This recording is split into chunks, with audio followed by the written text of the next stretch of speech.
Hello, today is August 23rd, 2023, and I have a message. Don't be taken captive, but take captivity captive. So I saw several visions of what took place in God's Garden of Eden, and little said that states so much what took place in the garden.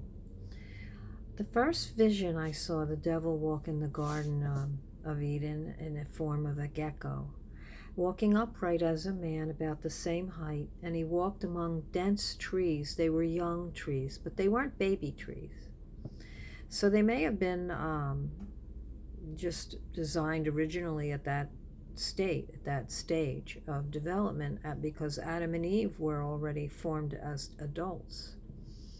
So the grass was green and the trees had no injury to them, and the light streamed through the branches, leaving a pattern of light across the grass. It was a very pleasurable environment. There were many trees, and none of them suffered from being overshadowed, though they were in close proximity to each other. And the Geico had his chin up, and he looked confident, as if he was examining for whatever reason, which we can figure out. But the trees were not old, medium-sized trunks, and I realized God was relaying truth. The Geico, if his arms and legs were removed, would appear as a snake. And the age of the trees were ageless. At the same time, the garden might have been possibly just put in creation. No one can be sure from this vision. But regarding the truth it wants to relay, it was just to see the snake, and then he was looking for something very cunning, and to see the beauty of the garden. But there's a lapse between these visions. The following visions occurred sequentially, but not immediately, giving me a span of time to think, because it's purposeful to share them and to grant insight from God to be restored to his true vision. And now I see Eve as she's presented to Adam, and I'm standing before her, and Adam's behind me, but they're both not aware of me. She's sitting on the ground in the midst of a woodland, and she's young with long brown hair and beautiful countenance, and she said to Adam, "Are you pleased with me?" And Adam, although I did not see him, I felt that the Holy Spirit said he was delighted. And he desired a helpmate after looking around for some time and finding none that was suitable. So I'm standing before her in the vision God showed me, and excuse me, she seems so innocent, not embarrassed, without clothes, very humble, childlike innocence. And the third vision, sometime later, perhaps a few weeks later, I saw Eve alone in the forest, full of plants, many varieties of vegetation, yellows and green colors, and none of the plants suffered from any harm or distress. And Eve was looking at a waterfall, and I was standing behind her. And the waterfall was streaming down from a rock cliff, and she was sitting on a boulder. And it formed a pool beneath. And it was full of light. And in this vision, behind her, a short distance, I stood, but I was looking around to see if there was any danger, because I'm from this world. That's how I think. Is there any bad insects? Is there any animals? But she was totally unaware of danger. She just had her eyes fixated on the fountain of living water. Actually, it's a representation of that. And they could linger anywhere in confidence without fear. Everywhere I looked, there were plants that surrounded her, and they were green and yellow, and bushes and healthy plants, and some of them in full bloom. And so I also saw a vision of weeks or months later of a dinosaur.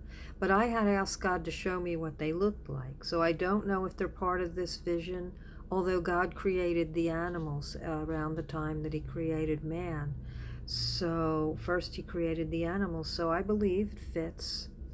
But God showed me this beautiful tall dinosaur eating the leaves on the upper trees. It had a long neck, and its coat was green and patterned with yellowish green and very beautiful colors.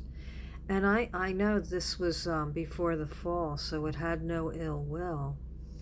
And the next vision that I saw disturbed me. I saw Eve in the forest climbing a tree, and it was an old, rugged tree, and it was large in height and width, and it seemed like the branches were just bending different ways. The roots were a bit exposed, and there was a few weeds or plants underneath. And Eve was pricked by a thorn. She was barefoot. And I'm thinking, isn't she aware that she could be, a thorn or poison ivy? You know, how we think different in this world. But she's still unattired and unaware of any danger. And when she got pricked by the thorn, she said, ouch. And her long hair was her covering. And she was reaching up to pick a fruit. And I think she was thinking how kind that it was offered to me, because I'm feeling from the Holy Spirit as I speak. It's apparent she had no hesitation, no fear, no resentment. We need to get a new attitude to be like this, but I was annoyed she paid no attention to the environment, because she knew not to withstand anything. There was nothing to harm her as far as she knew. But there was evil intent, that there was a thorn to prick her, and she couldn't recognize that. And in the last vision, it's the vision of truth. Eve is in a cave, and I'm standing nearby her, maybe 2 feet from her.